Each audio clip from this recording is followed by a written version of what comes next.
नमस्कार। Defence page में आपका स्वागत है। आज की टॉप हेडलाइंस कुछ इस प्रकार है। साब भारत के एमआरएफए प्रोग्राम के लिए ग्रिपेन जेट कर रहा है ऑफर। इंडियन नेवी की हिस्टोरिकल प्रैक्टिस 2 एयरक्राफ्ट कैरियर के साथ हुई शुरू। भारत एक राफेल एम जेट के लिए पे करेगा $161 मिलियन। चीन ने भारतीय सीमा के पास किया सरफेस टू एयर मिसाइल का परीक्षण। और इंडियन एयरफोर्स को मिला पहला स्वदेशी AL-31FP aero engine.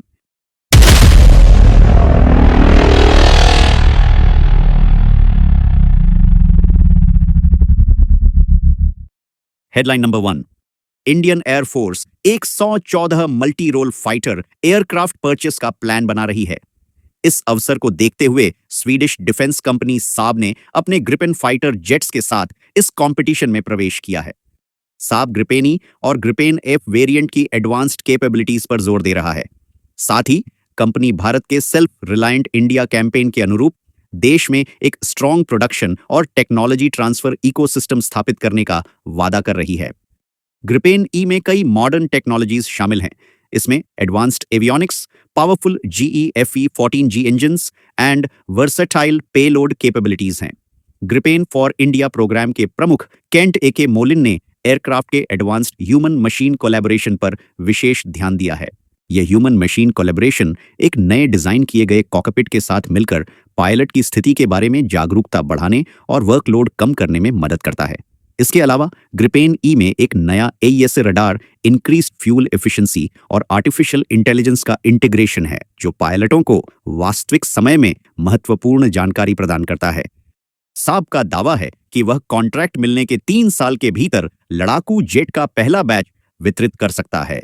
Company Bharat में एक मजबूत सप्लाई चेन एस्टैब्लिश करने की योजना बना रही है, जिससे ग्रिपेन को भारत में बनाया जा सके और अन्य देशों को एक्सपोर्ट भी किया जा सके। हालांकि साब की बोली कुछ चुनौतियों का सामना कर रही है। ग्रिपेन के की कंपोनेंट्स जैसे इंजन और रडार सिस्टम फॉरेन मैन्युफैक्चरर्स पर निर्भर हैं, जो भारत के सेल्फ रिलायंस टारगेट्स के लिए एक बाधा हो सकती है। इसके अलावा टेक्नोलॉजी ट्रांसफर और लोकल प्रोडक्शन की सफलता भारतीय कंपनियों के साथ प्रभावी सहयोग पर निर्भर करती है। भारत की स्वदेशी लाइट कॉम्बैट एयरक्राफ्ट तेजस प्रोग्राम के प्रति प्रतिबद्धता भी ग्रिपेन की संभावनाओं के लिए एक चुनौती है। फिर भी अपनी एडवांस्ड टेक्नोलॉजी और लोकल प्रोडक्शन के वादे के साथ ग्रिपेन ई भारत की multi role fighter aircraft competition में एक मजबूत दावेदार बना हुआ है। अंतिम निर्णय ग्रिपेन की कैपेबिलिटीज, साब की अपने वादों को पूरा करने की क्षमता और भारत के लॉन्ग टर्म डिफेंस ऑब्जेक्टिव्स के साथ प्रपोजल पर निर्भर करेगा। यह देखना दिलचस्प होगा कि इंडियन एयरफोर्स इस महत्वपूर्ण निर्णय में किस विकल्प को चुनती है। Headline number 2। अरेबियन सी में 2 एयरक्राफ्ट कैरियर्स के साथ एक बड़ा अभ्यास होने वाला है, जो भारत की मैरीटाइम पावर को नए आयाम देगा। हाल ही में भारत के पहले indigenous aircraft carrier INS Vikrant को नेवी के वेस्टर्न फ्लीट में शामिल किया गया है। यह 44,000 टन का विशाल कैरियर है, जो 28 से 30 एयरक्राफ्ट्स को ले जाने में केपेबल है। INS विक्रमादित्य के साथ मिलकर यह इंडियन नेवी की ताकत को दोगुना कर देगा। इस प्रैक्टिस में दोनों एयरक्राफ्ट कैरियर और उनके सहायक कैरियर स्ट्राइक ग्रुप शामिल होंगे। एक कैरियर स्ट्राइक ग्रुप में एयरक्राफ्ट कैरियर के अलावा डिस्ट्रॉयर्स, फ्रिगेट्स एंड सबमरीन्स भी शामिल होती हैं। इसकी मुख्य ताकत फाइटर जेट और हेलीकॉप्टर होते हैं। यह प्रैक्टिस कई महत्वपूर्ण उद्देश्यों को पूरा करेगा। सबसे पहले यह INS विक्रांत की सभी प्रणालियों का कड़ा परीक्षण करेगा। इसमें air wing, air traffic control और एयरक्राफ्ट लिफ्ट सिस्टम शामिल हैं। अभ्यास में एयर क्रू की रिएक्शन कैपेबिलिटी का भी मूल्यांकन किया जाएगा। उन्हें तेजी से और प्रभावी ढंग से काम करना होगा, खासकर जब स्क्रैम्बल जेट्स का ऑर्डर दिया जाए। साथ ही चैलेंजिंग कंडीशंस में एयरक्राफ्ट उड़ाने की उनकी क्षमता की भी जांच होगी। इस प्रैक्टिस का इवैल्यूएशन कई पैरामीटर्स पर किया जाएगा। इनमें सॉर्टी जनरेशन रेट शामिल है, यानी एक निश्चित समय में कितने एयरक्राफ्ट उड़ान भर सकते हैं। यह डेवलपमेंट जियोपॉलिटिकल विजन से भी महत्वपूर्ण है। इंडो पैसिफिक रीजन में चीन की बढ़ती नेवल एक्टिविटीज के बीच भारत की यह कैपेसिटी रीजनल स्टेबिलिटी के लिए एक महत्वपूर्ण कदम है। इस प्रैक्टिस के सक्सेसफुल कंप्लीशन के बाद INS विक्रांत औपचारिक रूप से इंडियन नेवी का हिस्सा बन जाएगा। चलिए बढ़ते हैं अगली अपडेट पर। भारत 26 फ्रांसीसी राफेल मरीन फाइटर जेट खरीदने की योजना बना रहा है। इस डील की अनुमानित कीमत लगभग $4.2 बिलियन है, जो प्रति जेट $161 मिलियन के करीब बैठती है। यह परचेज भारत की नेवल एविएशन कैपेबिलिटीज को बढ़ाने की कमिटमेंट का हिस्सा है। राफेलम एक बहुमुखी कॉम्बैट एयरक्राफ्ट है जो एयरक्राफ्ट कैरियर से ऑपरेट के लिए विशेष रूप से डिजाइन किया गया है। यह एयर टू एयर में बैटल्स, एंटी शिप ऑपरेशंस और ग्राउंड अटैक्स में केपेबल है। इसमें advanced AESR radar systems and electronic warfare capabilities हैं। Rafale Meteor long range air to air में मार करने वाली मिसाइल ले जा सकता है जो भारत की रीजनल एयर सुपीरियोरिटी को बढ़ाएगी। रक्षा विशेषज्ञों का मानना है कि यह सौदा भारत को इंडियन ओशन रीजन में इंपॉर्टेंट स्ट्रैटेजिक एडवांटेज प्रदान करेगा।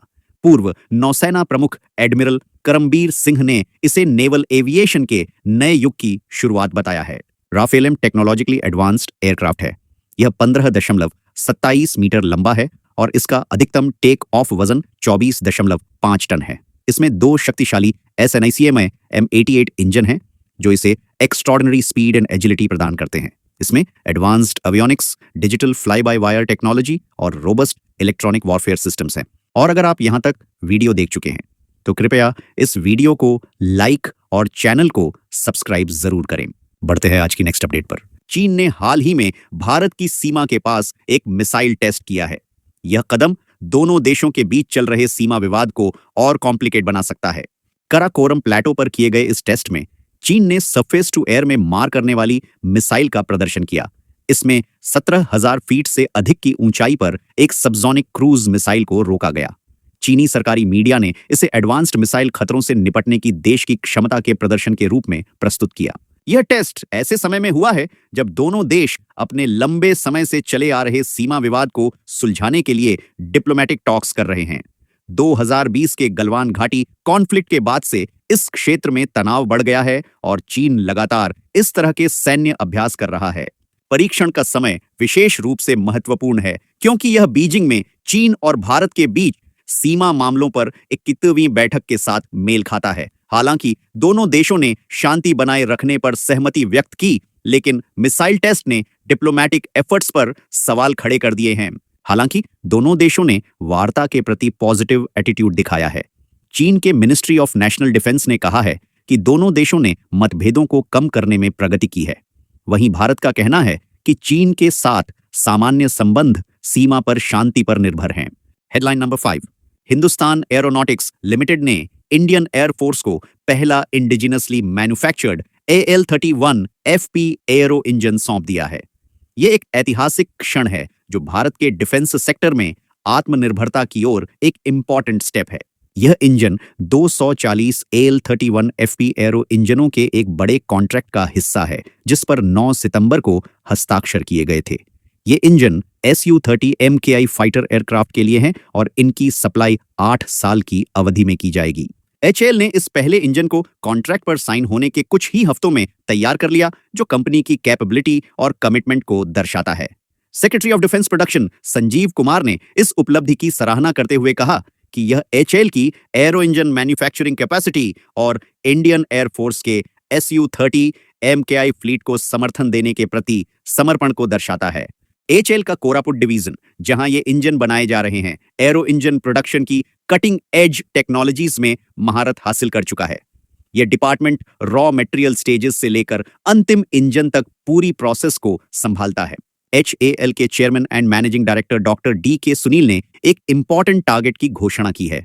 उन्होंने कहा कि अगले 2 से 3 वर्षों में कंपनी का टारगेट इंडियन इंडस्ट्रीज की भागीदारी को वर्तमान 40% से बढ़ाकर 50% से अधिक करना है। यह कदम न केवल लोकल इंडस्ट्रीज को बढ़ावा देगा बल्कि एम्प्लॉयमेंट जनरेशन में भी मदद करेगा। तो हमारे आज के इस एपिसोड के लिए इतना ही। उम्मीद है आपको एपिसोड पसंद आया होगा। पसंद आया हो तो वीडियो को लाइक करिए और चैनल पर नए हैं तो सब्सक्राइब जरूर करें। मिलते हैं अगले एपिसोड में, तब तक के लिए जय हिंद।